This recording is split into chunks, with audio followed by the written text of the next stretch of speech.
Geography. This is our main geography classroom, and I'm Miss Gardner. Hi, I'm Miss Castle-Smith. I'm the head of geography. So this, as Miss Gardner said, this is our main geography classroom.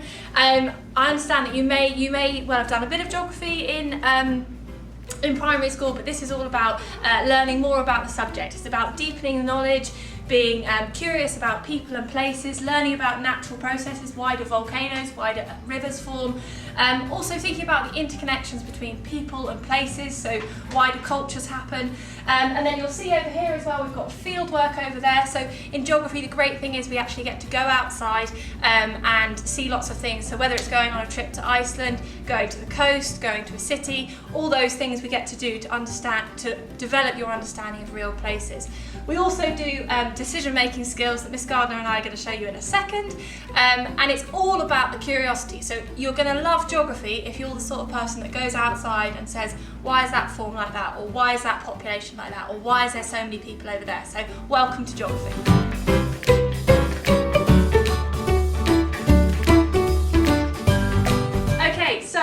You're probably thinking about, when you come in year 7, what exactly are you going to be doing at Chertsey High School? So as a geography teacher, I love a map, I also love globes, but this is at the back of the main geography classroom, and it highlights areas that we study throughout the curriculum here at Chertsey High School, but also the topics that we look at. So you'll see here that this is highlighting where Tokyo is, and there's a question here that says, how will this relate to my learning? And you'll learn about world megacities and development when you're in year 9. But when you come in year 7, the first topic you'll start with is ecosystems. So if you look over here, you will see that the year 7s this year looked at all the different ecosystems, rainforests, deserts, and Arctic tundras, and basically they designed an animal that they think would be able to adapt to that environment. So you'll start with ecosystems, and then after that you will move to population, so looking at human geography, then you'll look at rivers, and then you'll be looking at map skills, and then you'll finally, the last term, you look at India. So you take a country that is so interesting at the moment and so dynamic that you look at it and you look at all the different types of geography in it, both physical and human geography. So there's lots to look forward to, and then obviously if you do take Geography GCSE, there's a really exciting GCSE course that goes even further and deeper into that knowledge, and always we really try to focus on, when you know about geography and you want to explain something, you can always give an example, so you always know where that is in the world and what's going on there.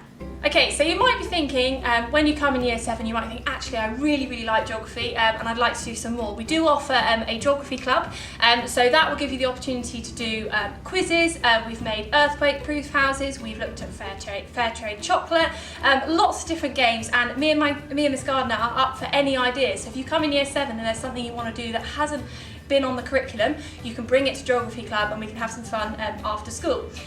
Here behind me is the key words, so this is what you'll get familiar with in each lesson. There's different words that we want you to start using and being specific. So here, if you ever need any help, you can look at here and see the image and what it means.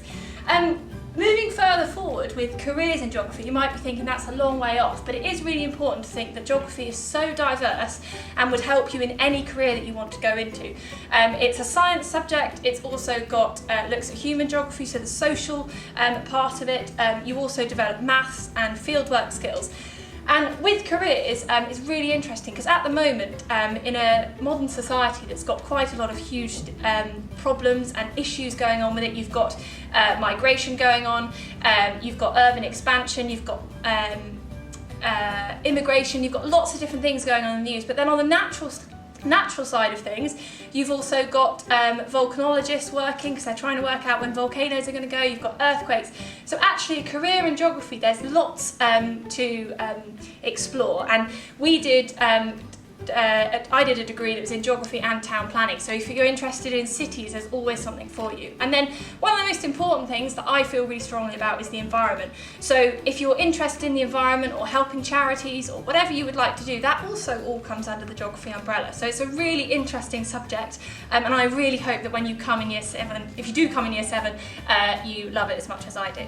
Okay, so in geography, one of the things that we do is decision making is really, really important. So when you learn about a topic, for example, ecosystems, you'd learn about the different characteristics in a desert or a tropical rainforest or an Arctic tundra.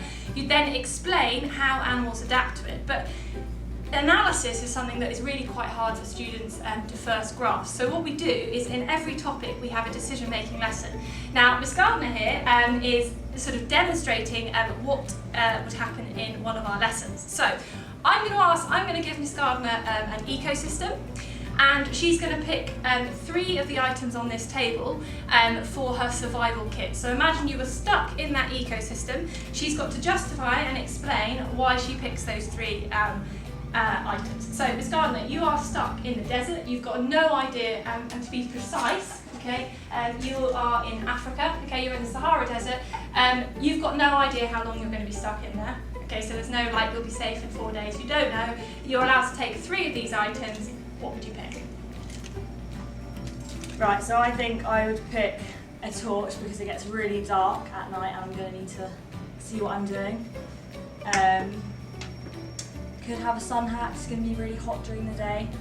I don't think I'm going to choose that. I think I'm going to choose the tent because in the night time it gets really, really cold, so I can also use this to wrap around me and I can use it for shade during the day. So I'm going to have a tent and a torch.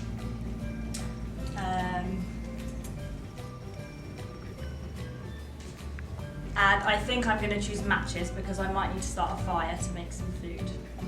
So I'm going to pick 3 items for a tropical rainforest. So really humid, really wet, really dark in underneath the canopy under the shrub layer, and that's where I'd probably be. But it's really quite hard because I've got Wellingtons here, I've got walking boots, I've got a waterproof. Don't think I need a bobble hat and a scarf.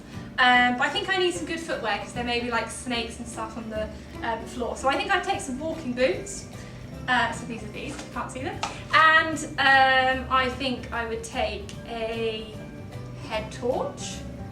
Now I notice here there is a map and a compass, but I wouldn't know where I am, and also that says Weybridge, so that wouldn't be much help. But I don't think a compass would be much help because I wouldn't really know where I am. Wouldn't need a bobble hat, so I think I'd take walking boots, the torch, and I mean there's a cook set there, but don't know how good that would be without the match. There was matches somewhere. Probably wouldn't need sun cream. I'm really indecisive. This is quite tricky. I think I would take.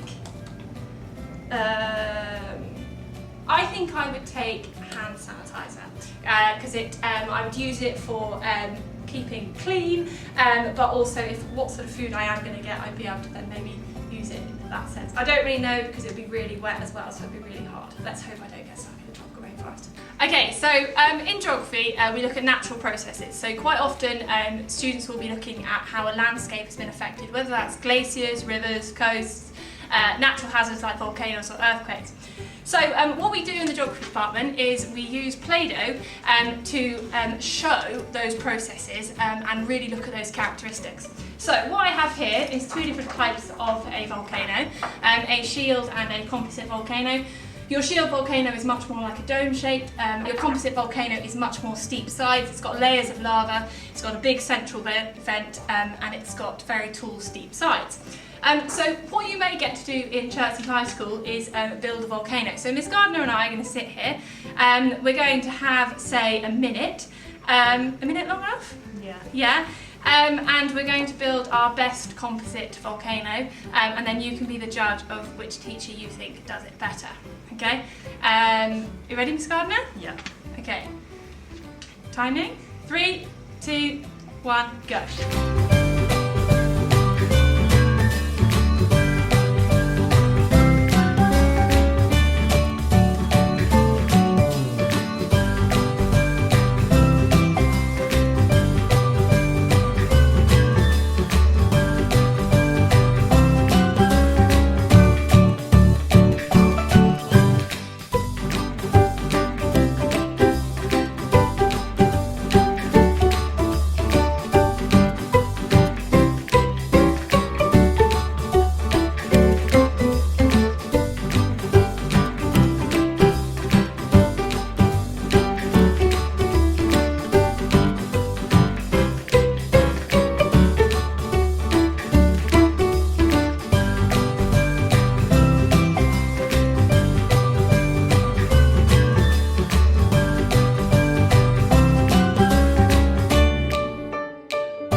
Oh, it's good. I've done layers of ash and lava, and then I've put the main vent through the middle. It's like a cross section, and then the secondary vents, and then there's lava coming out the top of it too.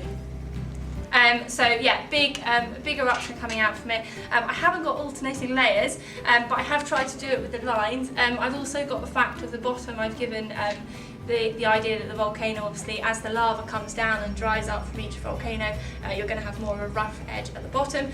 These are supposed to be volcanic bombs, but they're rather big. But obviously the big stones and pebbles and things that come out of a volcano. I've also got a side vent here. But yeah, it was quite hard, but that's the sort of thing you'll be doing in your lessons, and you'll be talking to each other and working out what you could do to improve and how you could do that.